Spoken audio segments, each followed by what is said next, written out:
Hey everyone, it's Rob Folia with Folia Properties here in Nashville, Tennessee, and author of Real Estate Reset.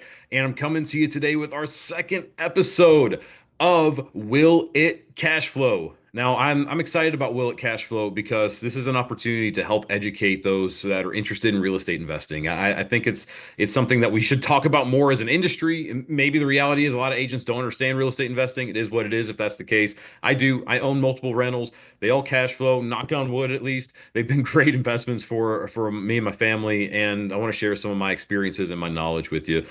So every time I do an episode, I want to simply find a property, see if it makes sense from a cash flow standpoint, and just go from there. Most of the time, I'm going to be doing this live with you, at least live through video. And so there's no editing, there's no going back and being like, that didn't work. Let me find another one. Nope, I'm just getting, I find something that makes sense, then I hit record and we go, or at least find something I think might make sense. A better way to phrase it. Again, this is live, live to tape anyway. And so, we're just going from there. So let's just hit screen share and go from there and let's take it one step at a time. There we go. You should see everything. Looks like you do. I've got pulled up here a triplex in Clarksville. You might be asking yourself, Rob, why? I like Clarksville. I can't tell you because whenever the conversation around real estate investing starts to come up, inevitably people ask me, well, what do I invest in? Where do I like? What's the hot area, right? Now, the reality is hot area is so subjective. What you might think is hot, I might think that I have no interest in, and vice versa. I like Clarksville. Clarksville is where all my rental properties are. I like Clarksville as a built-in tenant base. I like the property values compared to Nashville. There's just such a built-in demand. And I've just found that most of the time things make sense. They make a little more sense there than they do here in the Nashville area. It's close enough though that if you live in Nashville, it can be a property that if you want to self-manage, you can. You keep your eyes on it, or it's close enough to where you can really vet your property manager. I have a property manager that manages all my property. They're fantastic. I can always get you connected with them. Excuse me if you want. Again, this is live to tape, so excuse me for the hiccup. But let's dive right in. 466 Circle Drive, been on the market a couple of months. Shout out to Zeitland Sotheby's. Thank you so much for having the listing. Not trying to promote anybody in particular, but I want to make sure that I'm transparent that this is not my listing by any means. So 466 Circle Drive. Will it cash flow? Well, let's take a look and see. I'm basing everything off of the number that they're asking when we're talking about this and going from there. But we do want to just take a look and see if there's any interior pictures, which there are, how clean it looks. Is this ready to go? Am I going to have to do some work to it? It looks like it's got baseboard heating. We're going to double check and baseboard air. It's older. Obviously, you can see the olive green, bathroom right there. It's got a basement, it looks like, which is interesting. Um, Oh, wait, I'm assuming there's a floor plan right here. Again, this is live to tape, so I have not done the research on this one yet. I'm assuming this is your layout. So these are one bed, living room, dining area, kitchen, bath. These are three units just like that, and they each have a garage, which can honestly be a nice feature. And there's a wall too, so that's cool. Okay, so this would be a unit. I know that if I were renting a place, I was looking for a one bedroom and I wanted a garage, I might be interested in something like this. There's some nice demand potentially here. Let's take a look. Will it cash flow? I'm not even gonna fool with things like, much of the comments. I wanted to just take a look at the photos. I could see, hey, is this something that's gonna make sense? I am gonna think about as I'm doing it. The roof, I can't tell. The roof actually looks pretty new. I can't tell too much because the sun hitting it kind of looks pretty good from that angle too.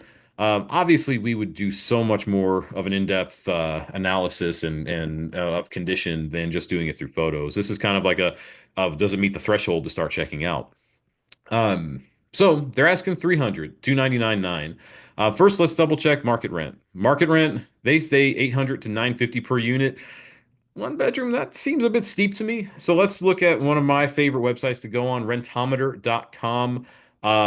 There you'll get a couple of free searches. I don't pay for it. I like it.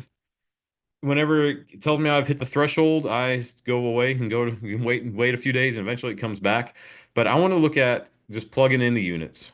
It's a one bed, one bath. We're just gonna leave building type all because triplexes are a little weird, and same with duplexes. It's not a house, but it's not really an apartment either. I mean, it kind of is, maybe closer to an apartment, but if I were renting it, I would think of it as a little nicer than an apartment, just because it's not in a huge complex, it's not going to feel the same as if you have a row of 20 units and you're one of those 20. So let's check the rents. Let's see what happens. Interesting. It's higher than I thought it would be, which is great. Um, 25th percentile. I might, just because it's a little. I mean, we talked about it already. Some of the finishes look a little older. I'm thinking it gonna be on the lower side. That's just the reality of it. 25th percentile. Maybe we'll work off of 900 for a number. Maybe we'll even work off of eight, since that's what it says market rents are. I like to be conservative when we're looking at numbers. That's the most important thing when it comes to investment in real estate. Be conservative about your numbers. You can dream big and you can think that, hey, if this unit was really, really done to the nines, maybe I can get 1,100 a month. Um, but it's not how it is right now. And I want to make sure I'm very, very, very, very just transparent about that. So again, they're getting less than this. They're getting 2,050 a month. So let's take a look and see, is it cash flowing right now? And then would it cash flow at closer to market rents? And then go from there. So the numbers are not the right numbers here. I have this pulled up from an old spreadsheet, an old analysis, but I plugged in the address real quick before I went live, just because I wanted to make sure that we had legit numbers to look at. So let's look at current market value. And I think I had some formulas in here, which is why I didn't want to delete everything. So current market value, we're just going to type in, what are they asking? 299.9. We're going to type in their value, or their asking prices, market value. I'm not saying it is market value. We'll get into that conversation in a second. Let's say we are taking out a mortgage, putting 25% down. That'd be about 225,000. So that's your current equity percentage. There you go. I mean, it's not exact, because obviously you would be at 300. That would be exact. That doesn't matter. It was close enough for um, these types of calculations. So first, let's go with what they have. They're getting 2050 a month. As you can see, it's not hitting the 1% rule. We're gonna change this right here as well. But you can see that it's not hitting the 1% rule. Let's see what a mortgage would be. Mortgagecalculator.org has been my go-to recently, since it's free, it's easy to use. You can also, there's a lot of really cool apps that are out there too. 25% loan amount. I'm gonna plug in an interest rate of about 8% right now. I'm not saying that that's what your rate would be if you were buying a place, but it's something that it seems about right. Homeowners insurance, you got to be careful with this. Most people are only going to plug in like 1,000 a month. It's probably going to be, or excuse me, 1,000 a year. It's probably going to be with 3 units, closer to like 2,000 a year. And property taxes, we can get that number from here. It's 1833. So let's plug that in. 1833, 2,000 a year, conventional. Well, let's calculate. So monthly payment, 1970. PITI 1970. Uh, you can see, as it sits right now, it's not going to cash flow. And I had a feeling based on this right here. So that's a spoiler for most people. If you haven't ever heard of the 1% rule, that's that rule saying that if a rental property, the rental amount equals just not about equals 1% of the purchase price. So for this, let's call this a $300,000 property. If it was 3,000 a month, it's probably going to make sense. Like, and here I'll prove to you what I mean. So at 3,000, you can see it's hitting the 1%. If this was, well, yeah, nothing else changes there. You can see it's going to cash flow 730 a month. Boom, that's great. But it's not getting 3,000 a month. It's getting 2050 a month. So it's not going to cash flow. But let's keep going with this, because we're not done. Remember, the ad said 8 to 950. My gut at first thought that might be high. And it very well might be a little high. And I'm basing that on, I've got a duplex there where I think we're getting, I should know this off the top of my head. I think we're getting 750, but it's a two-bed, one-bath. They're two-bed, one-bath units, but there's no garage. So it's not exact. I'm just going offhand my experience. And who knows, maybe we're a little undervalued. I'm not sure. And I might have to revisit that as we go. We'll get into, that's a whole nother topic. Let's first be conservative. He's saying 8 to 950. I don't think this agent is wrong. I don't think he's wrong in saying 8 to 950 based on what Rentometer is saying. Oh, one other thing we could check out. No, it's a triplex. It'll throw it off. Sorry, didn't say that. Forget it. Let's keep going. Say it's 800. So nothing else changes, right? Same mortgage, same rate, same when it comes to, same equity percentage. But say now we're getting at 800 a unit, 2400, we're getting closer to 1%. We're at point 0.8. This still stays the same. Property management obviously went up a little bit. Um, we're in the black by 190, right? So that's cool. So automatically we're starting to see it going up. Say we're getting closer to this 916. In fact, just for fun, let's 916 times 3 is what? 2748. We're at 0.9%. Obviously, this has gone up. Well, look, well, all of a sudden now we're at plus 500 a month. Um, Again, this might be a lower than 25% percentile anyway, so just something to keep in mind. But point being that it's and again, that's what the whole point of this type of exercise is to start to see, does it make sense? Will it cash flow? What this is telling me is at its current state it doesn't, and that's probably why it's been on the market for 3 months. I'm not by any means trying to say this is overpriced or anything like that, because it's probably not based on what the asset is and what it should be. But the reality is it's not getting 2400 a month, which is the 800. It's currently getting 2050. And you've got to go through the process of either turning over a tenant to get them to 900 a month or 800 a month, or waiting for, if you don't want to turn it over, if you want to wait until their leases expire or until they move out, you could be waiting a long time. And so most people, and I would agree with this, that if your market rent was 2050, you should not buy the asset expecting to lose $100 a month every single month. Um, and especially if that $125 a month that you're losing is for eternity, potentially for eternity. If you're not going to kick them out, you're not going to raise rents anytime soon. It's such a delicate thing to go through. Now, if it were me, if I were buying it and I was looking at this property, and just say, and obviously we're not going to talk about negotiating, that would be something that we would get into as we go individual by individual, and that's one of the reasons why you hire me as your agent, honestly, is so you can learn how I negotiate and how I get people deals. But honestly, I would try to get this number down. That's first and foremost, because it's so out of whack with this and so out of whack with this, as it currently sits. But again, there's so many factors that go into this.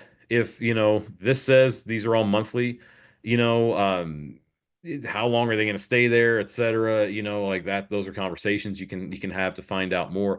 But this tells me that with the potential that I see in it, even just the potential of this, because I would imagine that this guy's probably about right, 800 a unit. The more I look at this, the more I see this, the more I think about the fact that it has a garage, and just prior experience of, if something has a garage, how that impacts things. It is interesting. The more I think about it, how do you get back here to the garage? There's no driveway. So is it parkable? It's so hard to tell based on, I mean, people are parking here, you know, you maybe you could gravel it. I don't even know. I guess I'm kind of rambling here the more I think about it. It doesn't look like it has central heat and air, so that is an aspect that does make it go more toward the low end, probably below the 900. Um, it's something that if I were buying, I would be very, very cautious of, and I would want to really do my due diligence, see what and we'd have to dive in there and look at it and say, all right, if I'm buying this place, what are we gonna have to do to make sure that it gets at least 800 a month, hopefully closer to nine, and how much is that going to cost me? If the tenants are moved out, how much is that going to cost me?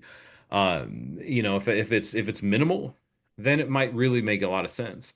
Or if they want this and it's going to cost me 20 grand to get it to the point where it's 800 a month, then I might be going in thinking to myself, all right, well, 279.9 is my max, and I really want it below that. There's so many factors, guys, that go into this. My point, and I'll probably cut the video off here soon. My point is, as it sits right now, because this is going to be the verdict. We want to make sure we have a verdict for each one of these videos. At 2050, nope, it does not cash flow.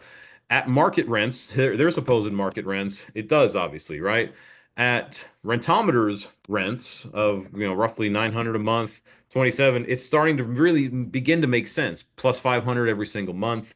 Um, guys, as obviously everybody has their own threshold for what makes sense. For me, for an investment of about this price of about 300,000, I want to see it make five, six, $700 a month. This is starting to encroach that if I could get 900 a month. And so if it were me buying, I'd start to get excited about it if all the factors start coming in, falling into place.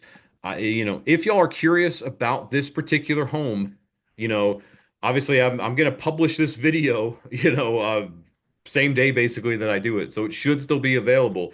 The property should be. If you're seeing this only in your inbox or on socials, like you make sure you follow me on YouTube because they're going to go live on YouTube quickly, although they might not go live on Facebook or Instagram all that quick. So follow me there on YouTube so you can see this quicker and we could jump out there and take a look in case it's gone by the time you see it. But I'm always curious about this stuff. If you're wanting to learn more about investment properties, guys, just hit that reply button if this is in your inbox. Just shoot me a message, a private message. You can always just text me to 615-238-7578, and we can connect and go from there. Guys, thank you so much for checking this out. Um, Here, I'll stop screen sharing while I'm thanking y'all. So thank you so much for checking out the second episode, number 2 of Will It Cashflow? Because this is a series that I want to continue to develop here on YouTube. Whether we have 20 followers or 20,000 followers, I hope it can be something that can help educate those that are interested in real estate investing. Because this type of theory, this type of education that is based on things that go far beyond just some agent learning, getting a commission check. Like I want y'all as the buyers, as the investors to know how to do this. And that's the whole point of these. So guys, thank you so much. I appreciate you checking out the video. We'll talk soon.